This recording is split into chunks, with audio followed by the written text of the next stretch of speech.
In a small town, a supermarket was established, and from the very beginning of its opening, rumors spread about strange incidents inside the store.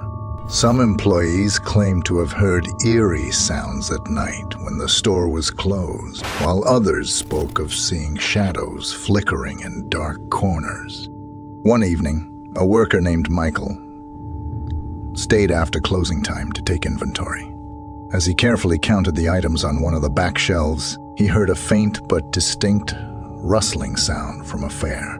A chill ran down his spine, and he tried to convince himself that it was just his imagination. But as Michael continued his work, he heard the noise again, this time louder. He felt a sense of dread and unease, and his heart raced.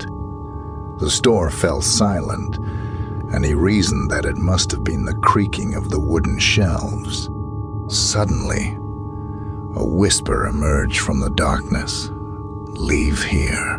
Michael turned around, but there was no one in sight.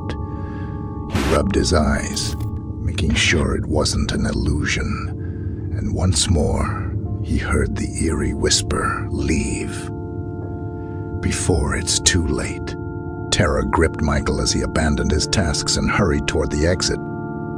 To his dismay, the door was locked, and he realized he was trapped inside the supermarket. He attempted to call for help, but the phone lines seemed to be disconnected. The lights in the store began to flicker, and the shelves with the merchandise started to shift.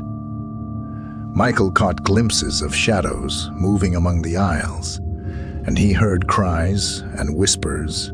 He sensed that invisible forces were closing in on him, and he realized that this place instilled fear in anyone within its walls.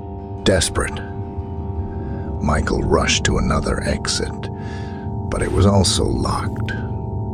The words he heard in his head echoed loudly. "They won't let you leave." Panic overwhelmed him, and he decided to hide in a corner of the supermarket, hoping that it would all end soon. But the shadows drew nearer, and his fear became unbearable. Suddenly, everything fell silent, and Michael heard footsteps approaching him. He turned around to see a tall, dark figure slowly advancing.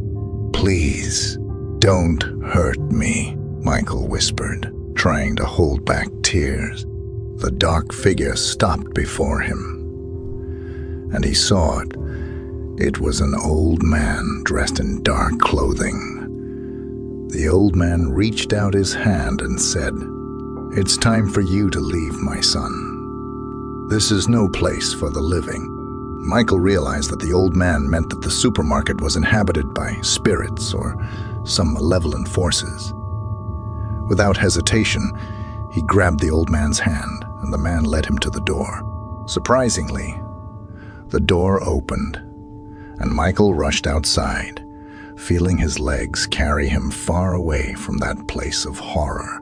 Since that day, Michael never returned to the supermarket. He shared his terrifying experience with friends and acquaintances, and soon, the store closed down due to its bad reputation. However, those who lived in that town always remembered the eerie tale of the scary true story at the supermarket.